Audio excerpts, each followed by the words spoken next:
Dios les bendiga, mi nombre es Oscar Ornelas, voy a ser su maestro de Introducción a la Filosofía y quiero que entremos directamente al tema, precisamente con la pregunta, ¿qué es la filosofía? En ese sentido, vamos a dar respuesta según el autor del libro que ustedes tienen y que está en la plataforma de Classroom. Ahí lo pueden descargar. La palabra filosofía deriva de dos palabras griegas, philo, que significa amor, y sofía, sabiduría. Por lo tanto, etimológicamente, filosofía significa amor a la sabiduría.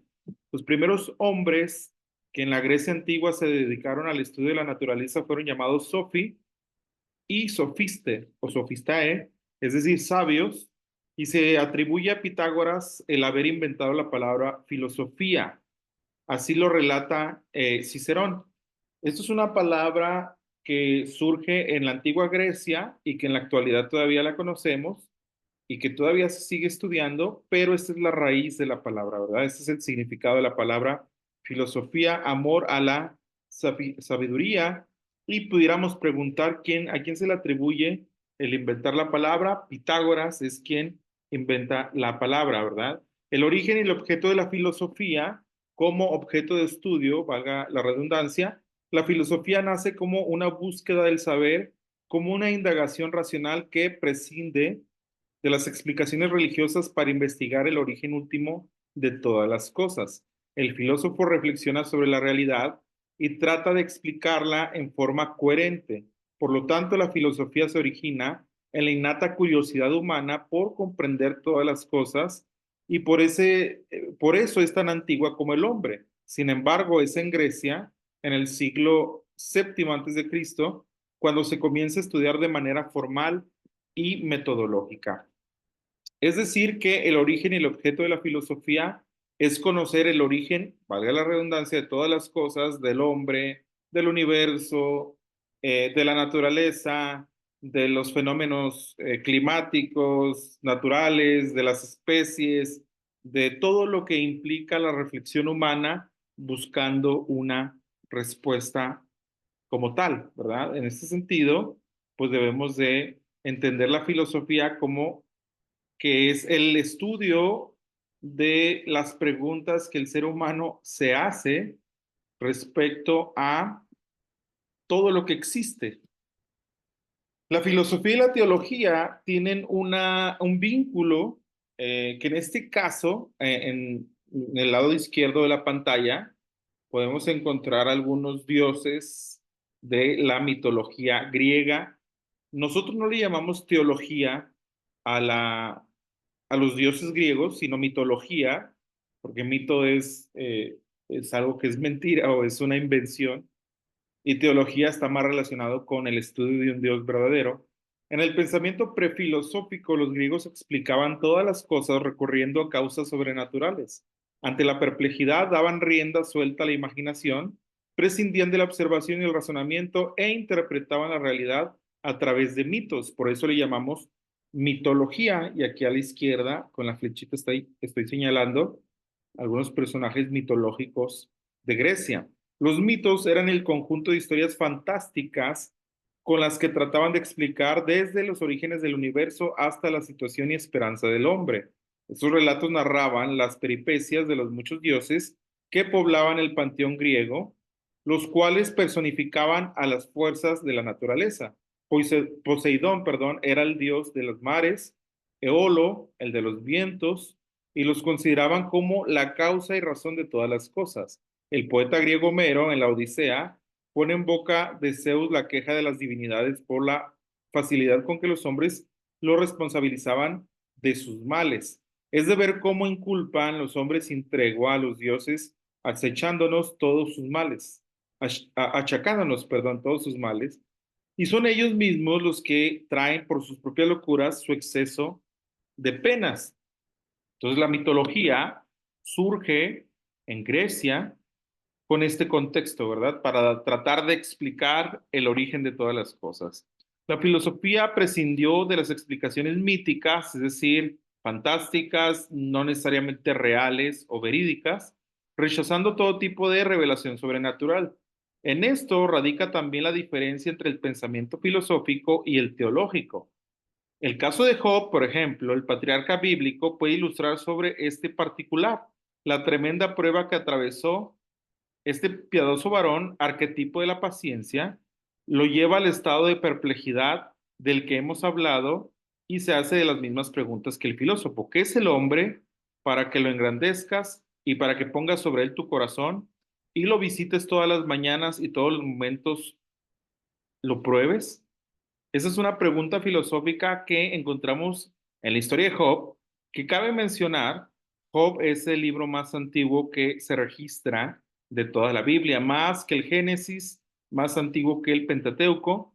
Se cree que Job es el escrito más antiguo, entonces por eso tiene algo importante que decirnos, ¿no? Ya Job estaba filosofando, pero Job no se refiere a la mitología, sino a la teología, al Dios verdadero que crea todas las cosas, ¿verdad? En este sentido, podemos ver que Job le da este enfoque filosófico muchísimo antes que los griegos, incluso, ¿verdad? ¿Qué utilidad tiene la filosofía? Las sociedades pragmáticas, consumistas y tecnificadas suelen preguntarse por la utilidad de la filosofía y usualmente concluyen pensando que no tiene valor práctico y por lo tanto es totalmente inútil. Esa conclusión lo único que refleja es la ignorancia y frivolidad. Mientras que la técnica se pregunta cómo, la filosofía se pregunta por qué. Y hago una pausa. Aquí lo que debemos notar es que en la sociedad actual en la que vivimos, el estudiar filosofía, por ejemplo, en la universidad, pues a muchos les asombra y dicen, bueno, ¿para qué? ¿O qué razón tiene? Incluso algunas expresiones, te vas a morir de hambre, ¿verdad? Porque ¿de qué viven los filósofos? ¿Por qué? Porque la técnica, es decir, que tiene que ver con el pragmatismo, es decir, el pragmatismo es una enseñanza que adquiere el ser humano y se lleva a la práctica. Por ejemplo, el aprender a manejar tiene una parte teórica, pero se lleva a la práctica manejando, ¿verdad? Un vehículo, por ejemplo. El consumismo, la tecnología, pues nos habla más del cómo y la filosofía el por qué. Entonces, ¿cuál es la diferencia o la utilidad, más bien dicho, de la filosofía?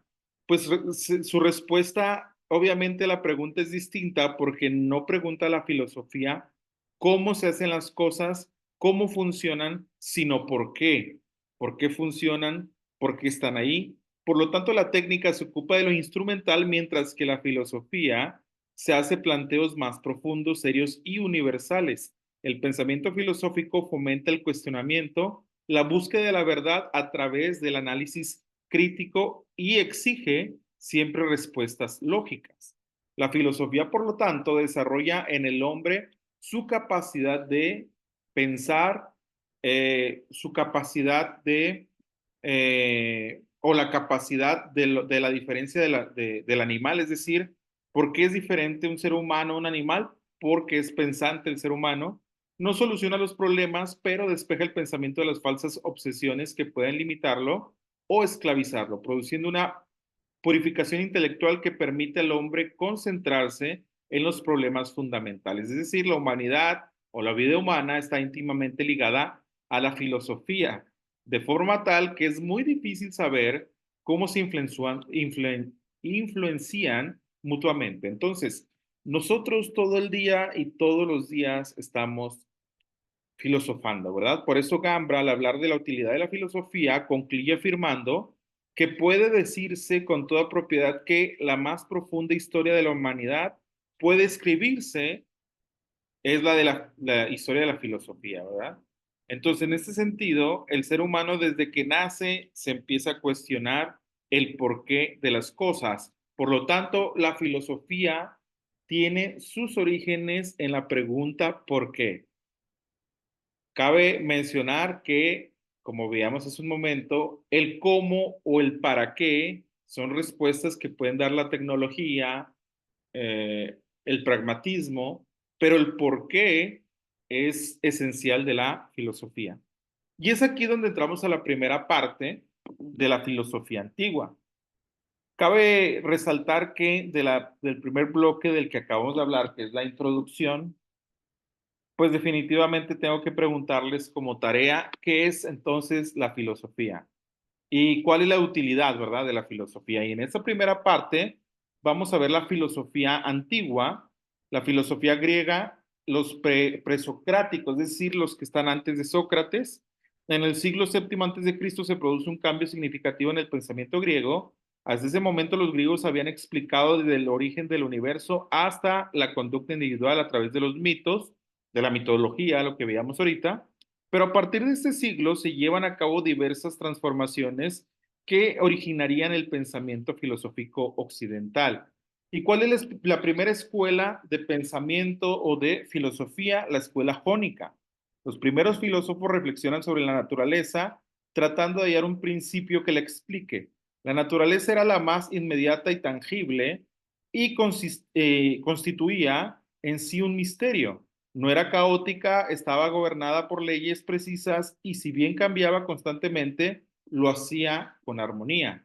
Observaban que la naturaleza funcionaba como un todo ordenado al que llamaron cosmos, que es una palabra que todavía seguimos escuchando. La palabra cosmos dentro de la astronomía, por ejemplo, tiene que ver con el universo, tiene que ver con los planetas, tiene que ver con las fuerzas gravitatorias, tiene que ver con las leyes del universo, de la expansión, etcétera. Esa es la connotación astronómica o la connotación científica, pero el cosmos en la Biblia, que es un griego bíblico común, se refiere a la gente. Entonces no confundamos el cosmos de la filosofía, que tiene que ver con el universo, al cosmos de la Biblia, que tiene que ver con gente. Comenzaron a buscar una explicación al origen de la naturaleza, cómo lo concebían eterna, necesitaban encontrar un elemento que prevaleciera a través de todos los cambios. Buscaban el arqué o el principio explicativo del universo. En Mileto, una importante ciudad portuaria, es decir, de la costa jónica, de playas, de puertos, aparecen los primeros filósofos, así que eran filósofos porteños. De allí proceden tales Anaximandro y Anaxímenes. Tales de Mileto es, yo creo que el más famoso, pero también se consideraba dentro de la escuela jónica a Heráclito, que residía en Éfeso, que está en Asia Menor. El pensamiento de estos filósofos llegó hasta nosotros en forma imprecisa por referencias de escritores posteriores, es decir, no hay un escrito de la escuela jónica, pero hay gente más en tiempo posterior a ellos que hace referencia a la escuela jónica, por eso los conocemos. De ellos solo nos quedan algunos escritos fragmentarios y dispersos, es decir, no hay obras completas, pero por mención de otros filósofos más eh, en el tiempo o en el futuro más avanzados, pues son los que mencionan a la escuela jónica. La gran distancia temporal que nos separa y las diferencias idiomáticas impiden que su pensamiento llegue hasta nosotros con la claridad que hubiéramos deseado. Sin embargo, podemos extraer algunas conclusiones de sus diversas concepciones sobre la naturaleza. Este es el más famoso, en mi opinión. Quizás ustedes lo han escuchado, Tales de Mileto, del 624 al 546 antes de Cristo. Y hago una pausa. ¿Por qué del 624 al 546? Porque debemos de recordar que Cristo, para entenderlo en nuestro calendario, es el año cero, por así entenderlo, que no está tan preciso, hermano. O sea, hay que ver que hay quienes dicen que hay un lapso de 5 años aproximadamente de margen de error en contar a Cristo como el año cero. Entonces vivimos en el año 2024 después de Cristo y antes de Cristo en el 624 al 546, es decir, los números vienen hacia abajo, ¿verdad? Vienen ascendiendo hasta llegar al cero, que es Cristo. Entonces, por eso encontramos estos números cuando son antes de Cristo, ¿verdad? Tales era considerado uno de los 7 sabios de la Grecia antigua, es decir, es uno de los filósofos base para el pensamiento griego antiguo. Comenzó su vida como mercader, en sus viajes comerciales estuvo en contacto con el mundo oriental y accedió a las ciencias egipcias y babilónicas. Tales creía que todo se había originado en el agua, o más precisamente en lo que llamaba estado de humedad. Para llegar a esta conclusión partía de un hecho fácilmente observable. Tanto los hombres como los animales y las plantas se alimentan del agua. Para que la semilla germine necesita humedad. De acuerdo a su concepción, la tierra debía flotar sobre una superficie de agua. Esta teoría no es original, se halla diseminada en la literatura mítica egipcia y babilónica y también formaba parte de la mitología griega. Homero, en dos pasajes de la Ilíada, un libro muy famoso que todavía lo siguen vendiendo y todavía se sigue leyendo, sugiere que todas las cosas se originan en el agua. Pone en boca de la diosa Hera la siguiente afirmación: pues voy a los confines de la feraz tierra a ver a Océano, progenie de todos los dioses o de los dioses. Entonces, Tales de Mileto es de los más famosos y por aquí tenemos a otros, ¿verdad? Tenemos a Anaximandro, que Anaximandro es contemporáneo de Tales de Mileto, al igual que Heráclito, que es del 530 al 470 antes de Cristo, ¿verdad? Anaximandro de Mileto fue contemporáneo de Tales y tuvo una relación con él, amaba la astronomía, que es diferente a la astrología, ¿verdad? La astrología tiene que ver con ocultismo, esoterismo, la lectura de las cartas, el tarot, todo esto, y la astronomía es más bien la ciencia que estudia los astros del universo, ¿verdad? La luna, el sol, la tierra, los planetas, y era mucho más refinado que su contemporáneo en la forma de concebir la materia original del universo. Sostenía que provenía del apeirón, nombre que daba a una de la sustancia universal, eterna, infinita e indeterminada que estaba en constante actividad, en eterno movimiento. A través de ese movimiento se originaban todas las cosas. Hago un paréntesis, en este tiempo, en el tiempo actual, en el 2024, muchos de los astrónomos creen que el universo no es eterno, que va a tener un fin. Y en ese sentido coincide con las escrituras, ¿verdad? Que hay una creación y que se renovará la creación, pero no es eterna. La creación tuvo un comienzo y por lo tanto puede tener un final. Estos filósofos, Anaximandro creía que era infinito el universo, que era eterno. Su amor por la astronomía lo llevó a idear una teoría sobre el origen del universo.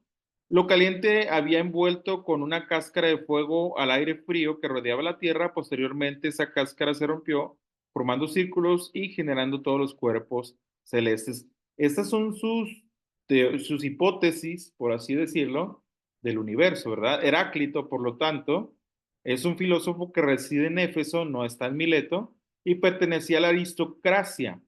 Debemos de entender, hermanos, la aristocracia como el grupo dominante económico o los ricos de la época, ¿verdad?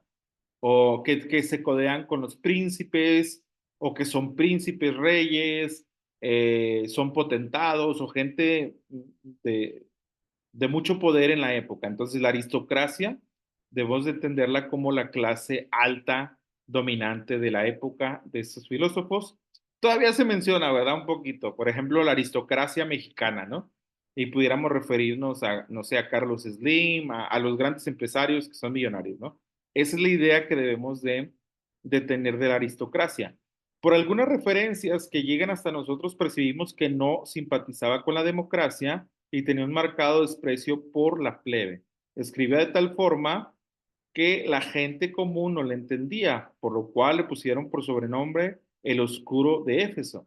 Heráclito dio un giro al pensamiento de sus antecesores y aunque su influencia no fue muy grande en su tiempo, la importancia de su aporte fue reconocida posteriormente. Para Heráclito, por eso miren, aquí está, hacemos otra pausa. Para Heráclito, por acá dice,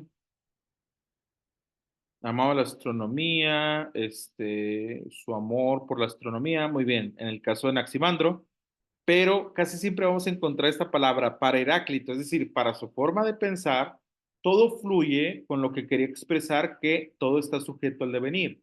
Percibió la fugacidad y mutabilidad de todas las cosas que varían constantemente y están en permanente mudanza. Enseñaba que el mundo es como un río, detrás de una ola viene la otra. No podemos bañarnos dos veces en el mismo río porque está, perdón, en constante cambio. Es decir, cuando tú te bañas en el río, te bañas con un agua, pero como esa agua fluye, ya el agua que viene tras esa agua es agua nueva o diferente, por eso la idea de Heráclito de que no te puedes bañar dos veces en el mismo río, ¿verdad? Esa es la referencia.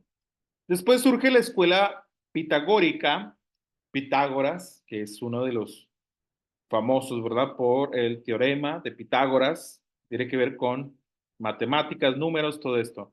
En la Magna Grecia, al sur de Italia, surge alrededor del año 530 a.C. una escuela fundada por Pitágoras. La escuela pitagórica era una institución donde se mezclaba lo religioso con lo filosófico. Quienes ingresaban debían cumplir con determinadas normas y permanecer durante ciertos periodos en silencio. Guardar el celibato, privarse de determinados alimentos, estaban contra la democracia, lo que produjo varios problemas porque para los griegos de la época la democracia era la doctrina revolucionaria. Democracia que hace unas semanas tuvimos muy en cuenta en México por las elecciones, ¿verdad? Y bueno, desde aquí surgen estas ideas de democracia, de participación ciudadana y estas cosas. Pitágoras del 570 al 496 a.C. nació en Samos, Jonia, pero se trasladó a Crotona en la Magna Grecia, donde fundó su escuela. Era una mezcla de científico místico. En el campo matemático se le atribuye la creación de las tablas de multiplicar y el descubrimiento del famoso teorema que lleva su nombre. Así es que si alguno de ustedes sufrió por las tablas de multiplicar, dile las gracias a Pitágoras, ¿verdad? Porque él fue el bueno en inventar las tablas de multiplicar. Consideraba la vida corporal como la expresión de un pecado original y creía en la transmigración de las almas. Concebía a la ciencia como la contemplación de las cosas eternas y como un camino de purificación por el cual el alma podía obtener su libertad. Muy bien. ¿Cuál era su forma, cuál es el número que aparece en el pensamiento de Pitágoras? Él lo conceptualiza como armonía. El universo es armonía total, toma distancias del monismo, de la escuela jónica, que buscaba, ¿verdad? Un único principio esencial. Su concepción es dualista, es decir, dos cosas que están en contrapunta o que están en contraste. Creen en los opuestos y los clasifica en una tabla de 10 posiciones. Límite ilimitado, impar, par, uno múltiple, derecho, izquierdo, macho, hembra, estático, móvil, recto, curvo, luz, oscuridad, bueno, malo, cuadrado, rectángulo. Esta es la escuela de Pitágoras, ¿verdad? Luego viene la escuela heliática, que es una escuela jónica y la pitagórica que coinciden con el colocar dos realidades enfrentadas, lo que veíamos ahorita, ¿verdad? Un principio permanente y una multiplicidad de los seres en continuo devenir, cada corriente intenta a su manera conciliar estas ideas. La escuela heliática, por el contrario, pondrá el ser con el devenir, oponiéndose a la concepción filosófica de Heráclito. Genófanes de Colofón del 580 al 484 antes de Cristo es el importante de esta escuela. Las explicaciones míticas sobre el origen del universo habían sido reemplazadas por las nuevas teorías filosóficas. Genófanes planteó abiertamente el conflicto poéticamente y en forma burlona, se rebeló contra el politeísmo y el carácter mudable de dioses a los que consideraba proyecciones de los hombres que los habían creado. En un fragmento de su poema dice lo siguiente. Bueno, ya encontramos la siguiente lectura de Genófanes en el libro de texto, ¿verdad? Vamos rapidito, Parmínides, luego la escuela atomista, Empédocles de Agrigento, Parmínides era natural de Elea.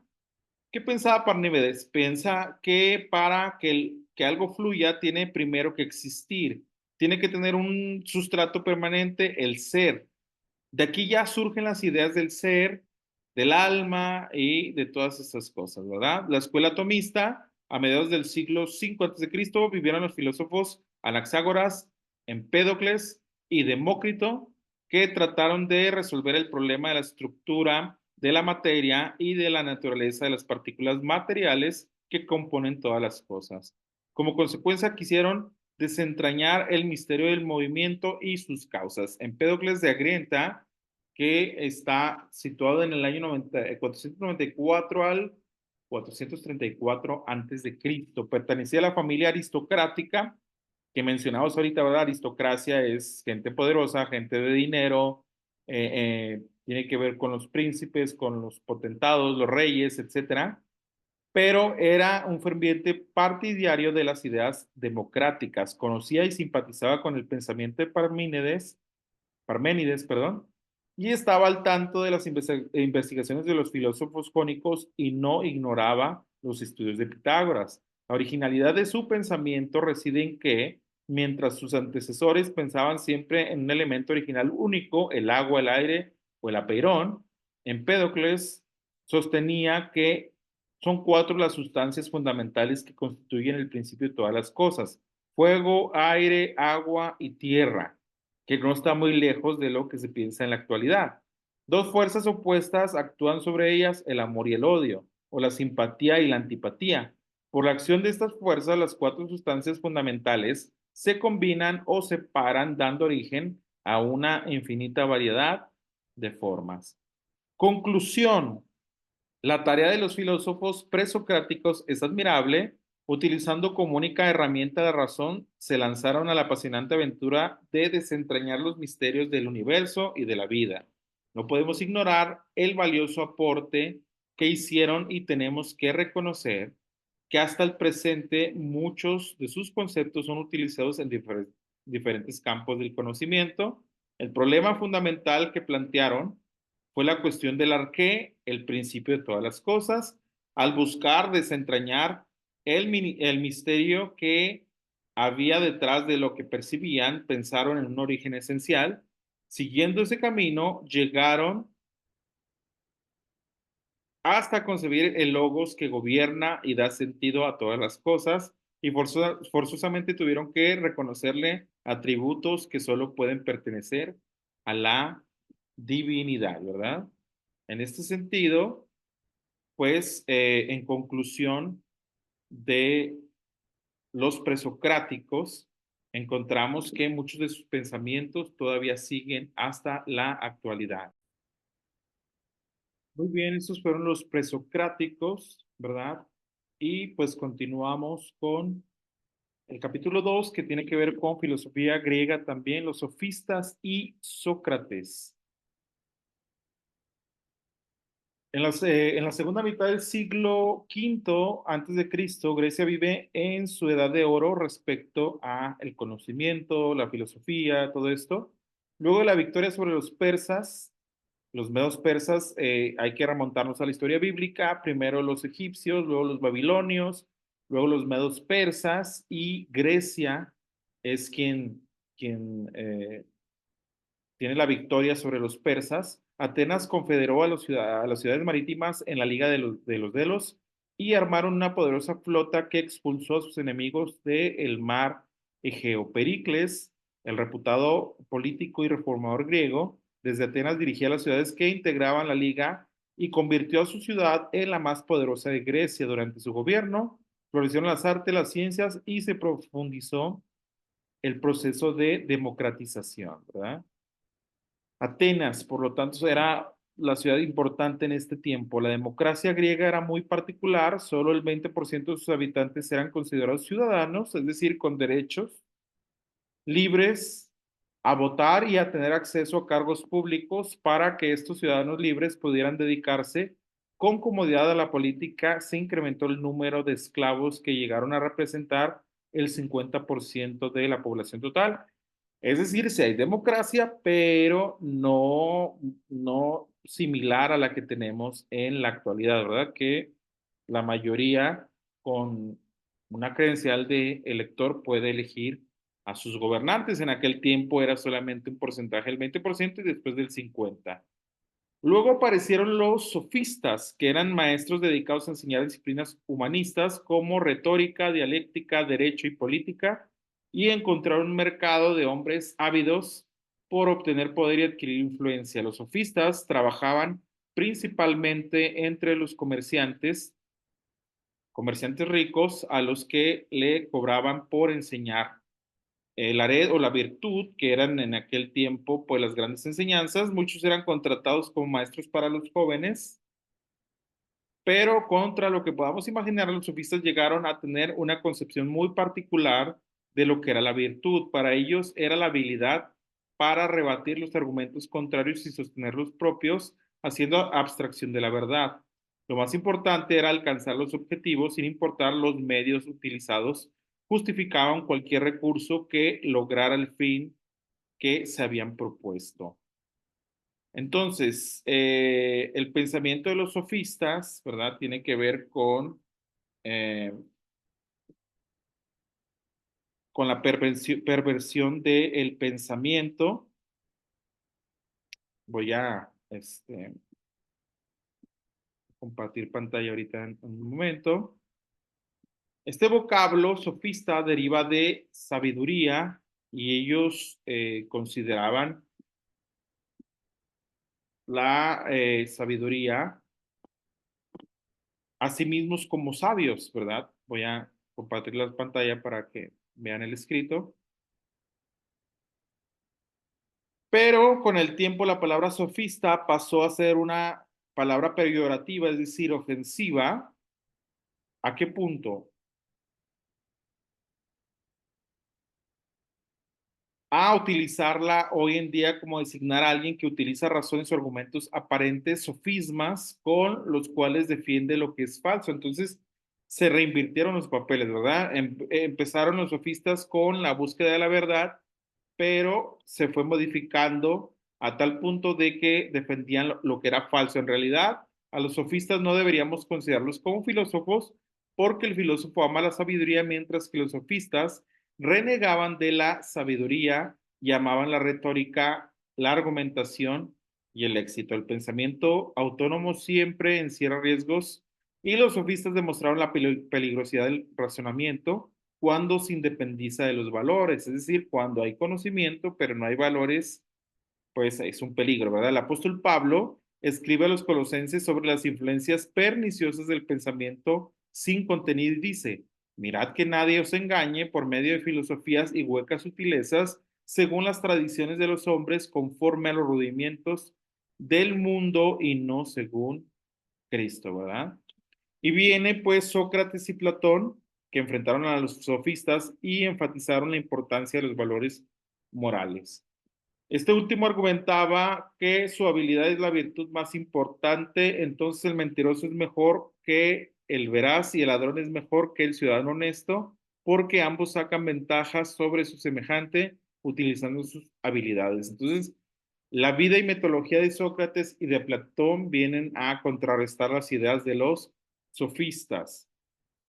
En el siglo IV antes de Cristo, la filosofía griega vive su época de máximo esplendor. Tres grandes nombres que serán hasta hoy referentes obligados en toda la filosofía occidental se dieron cita en este siglo: Sócrates, Platón y Aristóteles, que son los filósofos que probablemente ustedes conocen hasta la fecha, ¿verdad? Sócrates, 470 al 399, fue un ateniense de fuerte personalidad y gran inteligencia que, a pesar de no haber dejado ningún escrito, gravitó sobre sus discípulos haciendo su influencia trascendiera hasta nosotros. Hay quienes dicen que Sócrates no existió. Esto es interesante, porque no tiene escritos. Encontramos que Sócrates tiene ideas porque Platón lo menciona. La metodología usada por Sócrates se denomina como mayéutica, palabra con la que se designaba el arte, perdón, de ayudar a dar a luz. La mayéutica consiste en hacer preguntas sencillas y aparentemente inocentes que van gradualmente encadenándose hasta alcanzar los fines últimos. Sócrates salía, perdón, a las calles y conversaba con la gente, con los siervos, esclavos, artesanos, jóvenes, con sus preguntas iba guiándolos a sus razonamientos, a las verdades fundamentales, demostrando que el pensamiento no es patrimonio de ciertas clases intelectuales y la verdad puede ser accesible de todos los hombres. Formó un círculo filosófico. Entre sus más conocidos discípulos estaban Alcibíades, Xenofonte, Platón y Critias. Entonces, Sócrates fue el precursor de los grandes filósofos que encontramos en Platón y en Aristóteles. Solo sé que no sé nada, afirmaba Sócrates, pero consideraba que admitir la propia ignorancia lo hacía más sabio que sus contemporáneos porque ellos eran ignorantes pero no lo admitían. Por medio de la mayéutica intentaba llevar a cabo sus interlocutores a la nesciencia, la conciencia de lo que se ignora, condición imprescindible para comenzar el camino del saber, ¿verdad? Y luego encontramos a Platón que recoge en sus diálogos el método que utilizaba Sócrates para llegar a la verdad. En Fedón aparece Sócrates interrogando a Cebes sobre el tema de la inmortalidad del alma, y eso es uno de los ejemplos de los diálogos de Platón que también son pues muy famosos, ¿verdad? Con ese sistema Sócrates combatía a los sofistas, ponía en evidencia su ignorancia y la perversidad de sus argumentos. Un justo castigo para Sócrates. Muchos de nosotros conocemos la historia, otros quizás no. Pese a que Sócrates había sido un ciudadano excelente, los atenienses lo juzgaron por traición a la patria. Cuando le preguntaron cuál sería la pena que él mismo se aplicaría, Sócrates contestó, debería ser instalado en un palacio y vivir mantenido por el pueblo. Ante la respuesta de Sócrates, los jueces indignados lo exhortaron para que se defendiera. Sócrates, con impactante tranquilidad, alegó: nunca he realizado nada digno de castigo y sin embargo he tenido que transformar mi vida en una larga defensa. Exasperados por la respuesta del filósofo, los atenienses se decidieron a dictar sentencia. Al enterarse, Sócrates dijo: gracias por avisarme, y se tapó los oídos. La seguridad en sus actos se mantuvo hasta el fin. Las ideas de Sócrates son muy predominantes hasta la fecha. La filosofía presocrática era naturalista, es decir, que se ocupaba de la naturaleza y de las leyes que regían el cosmos. Con Sócrates, la filosofía da un giro notable y se vuelve hacia el hombre, al que considera como ser moral. Creía que el origen de la moral es la conciencia que lo indica al hombre cómo debe hacer. Por eso enfatiza: conócete a ti mismo. Frecuentemente hablaba del daimon, la voz interior, que le indicaba a los hombres cuáles eran las leyes superiores según las cuales debía vivir. Según Sócrates, ¿se fijan? Para Sócrates, para Heráclito, según estas palabras, quiere decir, según el pensamiento de ellos, Sócrates, el hombre debía, para Sócrates debía el hombre adquirir sabiduría y saber identificarse con el bien, ¿verdad? Por lo tanto, el saber es virtud porque el que sabe lo que es el bien debe llevarlo a la práctica y el fin de la virtud es la felicidad, que es otro concepto filosófico que empieza a surgir desde aquí. Mantenía su fe en los dioses de la polis, aunque no creía en los mitos de que los asemejaban con los hombres, pensaba que todos ellos estaban subordinados a una divinidad suprema y única cuya existencia hacía evidente la racionalidad por la cual por lo cual estaba estructurado el universo. Esas son las ideas de Sócrates, ¿verdad? Y su lucha en contra de los sofistas y el cambio que hace del pensamiento de reflexionar la naturaleza, el universo, a reflexionar sobre el ser humano.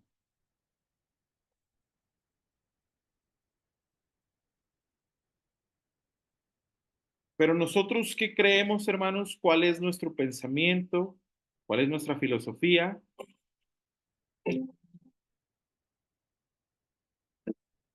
Una serie de historias desconectadas.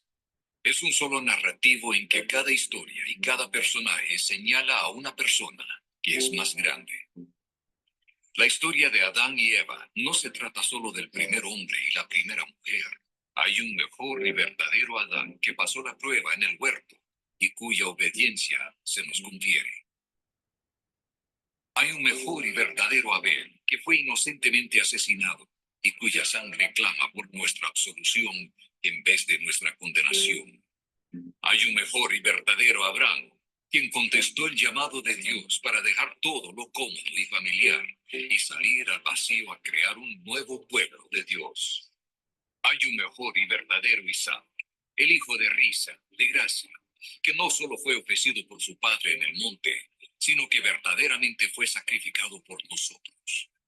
Hay un mejor y verdadero Jacob, quien luchó y recibió el golpe de justicia que nosotros merecíamos, para que al igual que Jacob, solo recibiéramos las heridas de gracia que nos despiertan y nos disciplinan. Hay un mejor y verdadero José, quien a la diestra del rey perdona a los que le traicionaron y vendieron, y que usa su nuevo poder para salvarnos. Hay un mejor y verdadero Moisés, quien se pone en la brecha entre el pueblo y el Señor y es mediador de un nuevo pacto.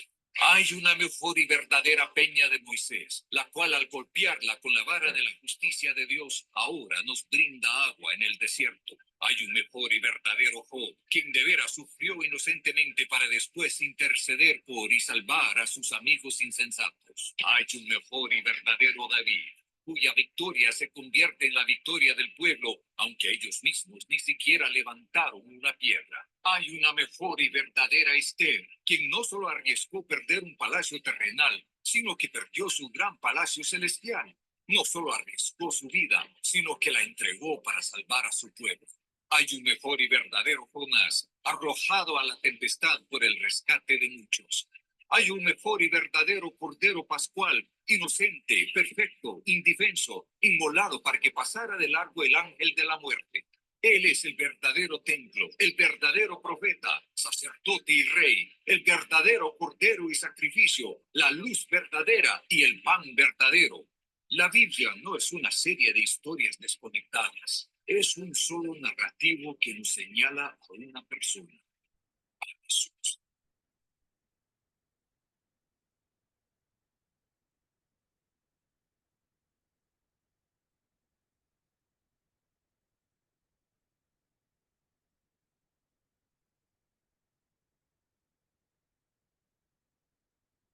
Muy bien, si ustedes se fijan, pues en el pensamiento judeocristiano es diferente al de los griegos.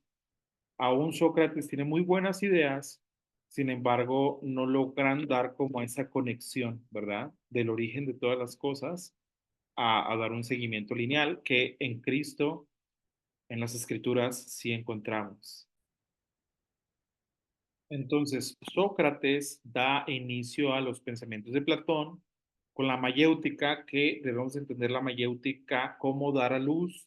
Es como una metáfora, ¿verdad? Una persona que da luz a un bebé es algo natural, físico, etcétera. Esta idea la utiliza Sócrates para decir así surgen las ideas, ¿verdad?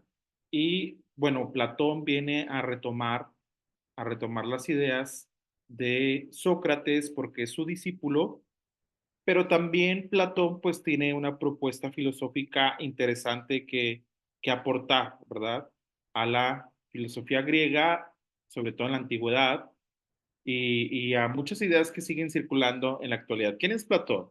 El verdadero nombre de Platón es Aristócles, pero pasó a la historia por su apodo que significa el de espaldas anchas. Era hijo de Aristón y Perictione, quienes pertenecían a la nobleza más antigua de Atenas, lo que le permitió educarse con los más renombrados maestros atenienses. Era de la aristocracia, ¿verdad? Platón también, es decir, de las clases altas, quienes tenían acceso a la educación de primer nivel de la época. Comenzó frecuentando a los sofistas, pero cuando tenía 20 años conoció a Sócrates, quien dejaría una impronta imborrable en su vida. Acompañó a su maestro durante los últimos 8 años de su vida hasta que fue condenado a beber la cicuta, sería sin acento, ¿verdad? Que es una bebida o un veneno, una bebida que tiene veneno, o no sé si toda la bebida en sí es veneno, pero era como una pena de muerte de la época y de esta manera muere Sócrates. La muerte de Sócrates le produjo, como era previsible, una violenta conmoción y abandonó Atenas junto a Euclides, seguramente para que la distancia les diera la perspectiva exacta de los hechos. Viajó a Mégara y luego a Egipto, donde absorbió parte de su antiquísima cultura para recalar, por último, en Cirene, donde se interesó profundamente por la geometría, que es una de las ramas de las matemáticas, ¿verdad? En el año 395 antes de Cristo, volvió a Atenas y participó en la guerra de Corinto, pero 5 años después abandonó su tierra natal y viajó a la Magna Grecia. Fue bien recibido en la corte de Siracusa, donde entra en contacto con la escuela pitagórica, que tiene que ver con la lógica, con la matemática. La academia, el nombre de Platón está unido al de la academia, que es considerada como la primera universidad occidental y perduró durante 900 años. Platón la fundó en los jardines de la casa de un ciudadano llamado Academo, de quien toma su nombre, Academia. Fue la primera escuela seriamente organizada para recibir alumnos, con bibliotecas, salones de conferencias y muchas comodidades más. Esto constituyó una verdadera renovación en la forma de enseñar y de aprender filosofía. Hay que entender, como dice el autor, ¿verdad? Estos son extractos tomados del autor. Platón fundó la primera universidad occidental. ¿Por qué occidental? Que tiene que ver con Europa, que tiene que ver con el occidente, valga la redundancia, porque en Babilonia, en Egipto, en Alejandría, ¿verdad? Son puntos de conocimiento en África que ya existían desde mucho antes que esta escuela. Por eso dice el autor, ¿verdad? Se considera como la primera universidad occidental, es decir, no tiene nada que ver con las civilizaciones más antiguas como la babilónica, la egipcia, los medos persas. En este caso, tiene que ver con la construcción de una universidad, de una academia más europea, ¿verdad? Debemos de entenderla en este sentido. ¿Cuál es la obra de Platón? Conservamos 35 obras de Platón, casi todas escritas en forma de diálogo. El estilo dialogal le da mucha amenidad y dinamismo al pensamiento, lo hace atractivo, pero a la vez lo constituye también su principal problema. El lector suele preguntarse, ¿este es el pensamiento de Platón o del personaje que expone la idea? Cuando Sócrates habla nos queda la duda, ¿refleja su forma de pensar o la de Platón? A pesar de estas cuestiones que inquietaron a sus lectores de todos los tiempos, queda evidenciado el vigor de la mente esclarecida del filósofo, ¿verdad? La obra de Platón se registra o tiene que ver con tres periodos, ¿verdad? Se distinguen tres periodos. El periodo socrático, que su pensamiento muestra que su pensamiento muestra todavía afinidad con el de su maestro, incluye el diálogo conocido con el nombre de Critón sobre el deber, el de Protágoras sobre la virtud y la apología de Sócrates, y luego el segundo periodo, que es el periodo metafísico. Platón se desprende de Sócrates y estos diálogos se caracterizan por desarrollar y fundamentar sus propias ideas filosóficas. Los más conocidos son el banquete, que trata del tema del amor, Fedón, en que analiza la inmortalidad del alma, y la República, que estudia la sociedad política ideal. Y un tercer periodo, el periodo de madurez de Platón, donde predomina la preocupación cosmológica y percibe la influencia de la escuela pitagórica. Entre ellos está Filebo sobre el placer y el bien, y Timeo sobre el cosmos o el universo. Vuelve a retomar las ideas del universo, ¿verdad? Platón y su teoría, la teoría de las ideas. El mundo sensible, físico, material, se conoce a través de los sentidos, imperfecto, mudable, aparente, y el mundo, perdón, inteligible, independiente del mundo físico, es auténtico y perfecto, inmudable y permanente, ideas permanentes, reales, inmutables y eternas. Entonces, aquí hago una pausa. El pensamiento de Platón, por lo tanto, va a tener que ver con dos ideas muy interesantes. La primera tiene que ver con el mundo físico, material, lo palpable, ¿verdad? Y el segundo o la segunda idea con el mundo, valga la redundancia de las ideas, el mundo intangible, lo abstracto, las ideas, lo que es eterno, el alma, Entonces aquí es interesante porque aquí surge el dualismo entre lo material y lo inmaterial, ¿verdad? Esas ideas de Platón hasta la fecha persisten. Entonces por eso es importante señalarlas, ¿verdad? El hombre está compuesto de alma y cuerpo. El alma, inmortal y espiritual, pertenece al mundo de las ideas. El cuerpo temporal y material pertenece al mundo sensible. El ser es lo que es la consecuencia de un accidente en el que el alma quedó prisionera del cuerpo.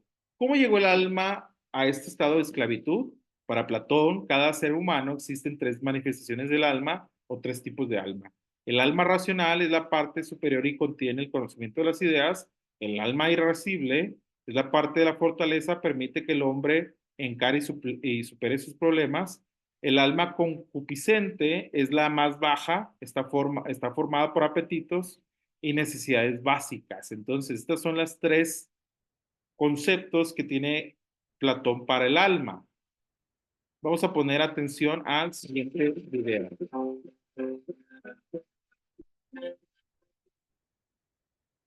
Hola chicos, como hemos visto en el vídeo anterior, Platón distingue entre dos ámbitos de realidad, el mundo sensible y el mundo inteligible. En el mundo sensible se encuentran los objetos que podemos percibir por los sentidos, todo aquello que tiene extensión y cuerpo, lo que cambia en el tiempo, en definitiva, los objetos físicos.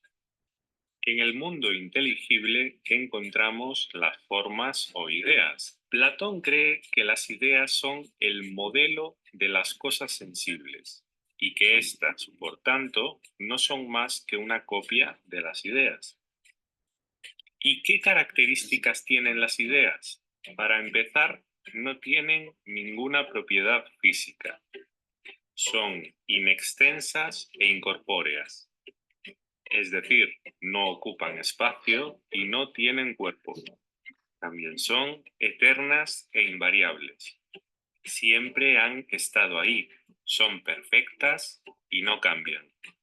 Platón cree que las ideas existen de forma objetiva e independiente. Aunque no las pensemos ni sepamos de su existencia, están ahí. Estas ideas solo podemos conocerlas a través del pensamiento. En este punto es muy importante hacer una aclaración. No confundáis las ideas platónicas con lo que habitualmente entendemos por una idea. Cuando espontáneamente haces una representación mental de cualquier cosa, eso es una idea, pero no es una idea en el sentido platónico. Las ideas a las que se refiere Platón no necesitan ser pensadas para existir. Bueno, ¿y cómo habrá llegado Platón a una conclusión tan contraintuitiva como que todo lo que ves a tu alrededor, animales, plantas, todo, no es la verdadera realidad, sino que la verdadera realidad son las ideas? Vamos a intentar averiguarlo. Piensa en una línea recta. Ninguna línea que podamos trazar en el mundo sensible será perfecta. Ni siquiera es una línea, ya que esta es de dos dimensiones. Ningún cuadrado que podamos trazar será un cuadrado perfecto. Sin embargo, estudiamos las propiedades de la línea y del cuadrado perfecto. Así que los objetos de las matemáticas sí que existen, pero no en el mundo físico. Además, para que las cosas puedan ser conocidas, necesitamos dos características: estabilidad y unidad. ¿Qué quiere decir esto? Piensa en ti mismo. ¿Quién eres tú? ¿Eres la misma persona que hace 5 años? ¿Serás la misma persona dentro de 30? En esta franja de tiempo, tanto tu cuerpo como tus pensamientos habrán cambiado, pues ya sabes que en el mundo sensible todo está en constante cambio y no podemos conocer algo que está en constante cambio. Y más allá de eso, si quiero saber qué es una persona, no me puedo fijar en una persona particular, pues todas son diferentes. Tenemos diferentes sexos, razas, físicos, diferentes pensamientos, diferentes ilusiones, pero todos somos personas. Debajo de las diferencias particulares debería haber algo que nos una, que sea invariable y común. Ese algo son las ideas platónicas. Y además de estabilidad, el conocimiento necesita unidad. Platón pensaba que en el mundo sensible hay cosas más o menos bellas. Por ejemplo, este chico es una belleza cósmica, pero ojo, que este otro es más guapo todavía. Si hay cosas más y menos bellas, deberá haber una idea de belleza absoluta que sea la que nos permita medir la belleza de las cosas particulares. Como veis, Platón, en contra de la tesis sofista de que todo es relativo, defendía que existen los valores absolutos, mientras que los sofistas decían que el bien es relativo. Platón les para los pies y dice todo lo contrario. ¿Qué es lo que está bien? Pues una cosa está más o menos bien en función de lo que se asemeje a la idea absoluta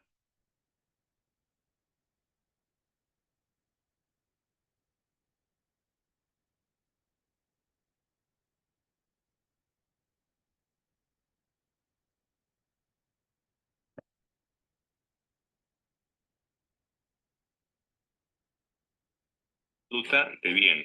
Bueno, y si las ideas están en un mundo aparte, en el inteligible, ¿cómo es posible que estas ideas se relacionen con las cosas sensibles, las de nuestro mundo? ¿Cuál es el nexo? La relación entre las ideas y las cosas, Platón no la deja demasiado clara, ya que para explicar esta cuestión recurre a una figura mítica llamada Demiurgo. Decía que al principio existían cuatro cosas. Por un lado, el espacio.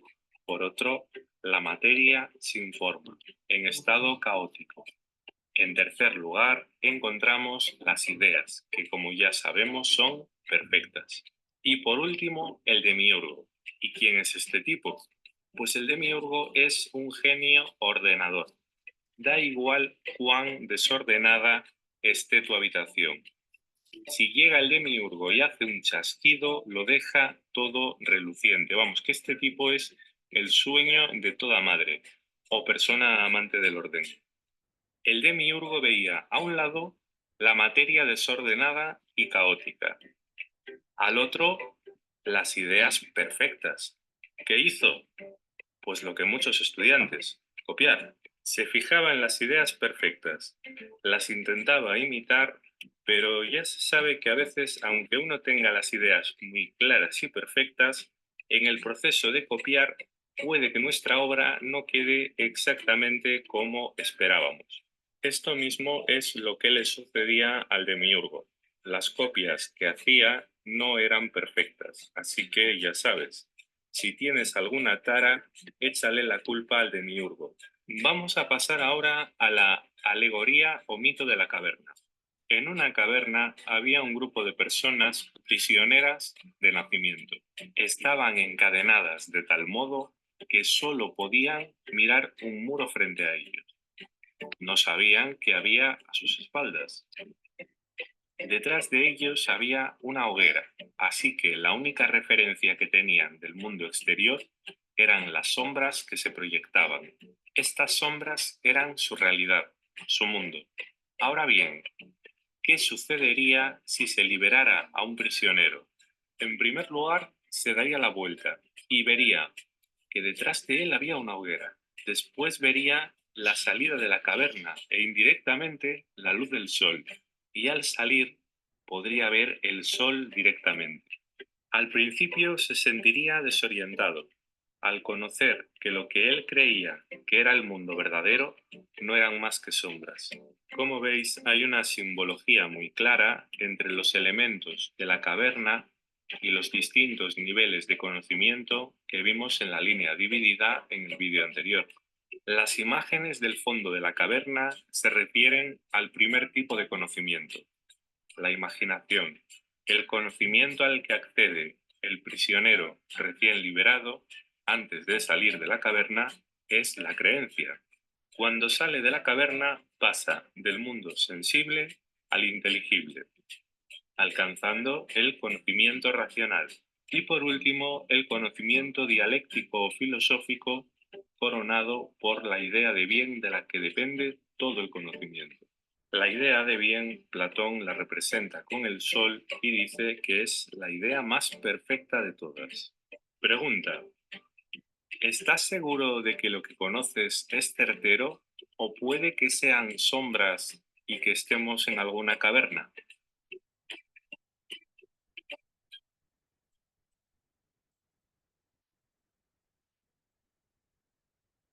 Muy bien, muy interesante lo del video porque nos platica en unos minutos el pensamiento de Platón. Platón no solamente pensó en el ser, en el mundo de las ideas, en el mundo de lo material, sino también en cuestiones políticas. La República Platónica es la doctrina política de Platón y su utópica concepción del Estado que está desarrollada en dos extensos diálogos, la República y las leyes. La palabra utópica viene de utopía, que es como un lugar aspiracional a donde se quiere llegar, pero que no necesariamente se logra llegar, ¿verdad? Es utópico, es algo como un ideal a llegar, pero también como ilusorio, ¿verdad? Porque no se logra llegar.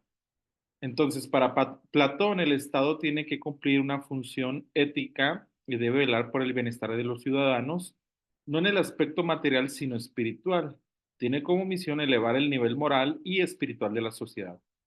Para cumplir con su función debe estructurarse en tres partes, siguiendo simétricamente la misma regla que el alma humana.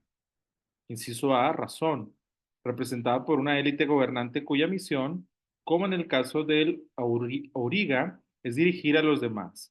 Esta élite tendría que estar constituida por filósofos cuya virtud es la sabiduría y esa lo libraría de tener ambiciones materiales y garantizaría la ética del gobernante.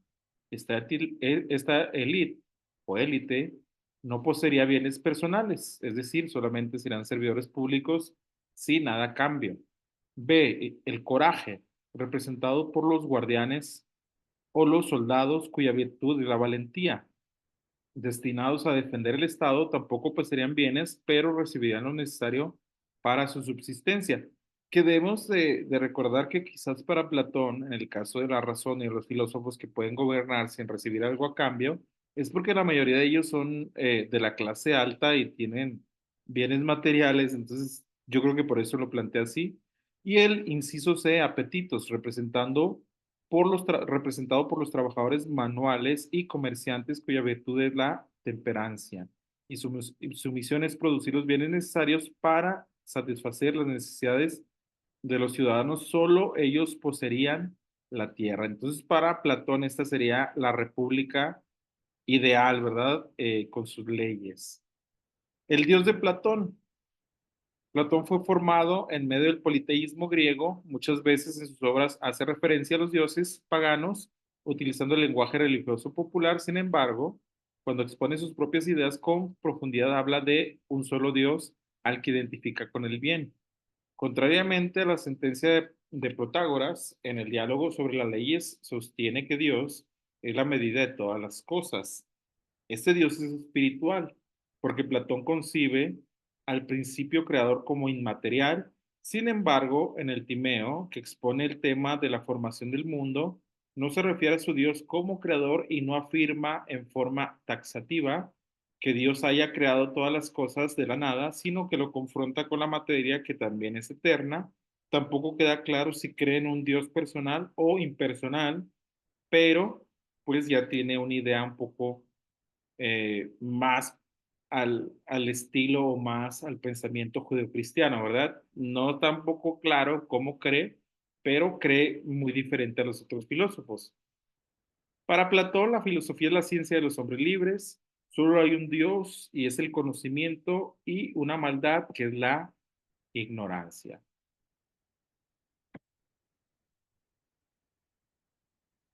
Muy bien, hasta ahí es el pensamiento de Platón.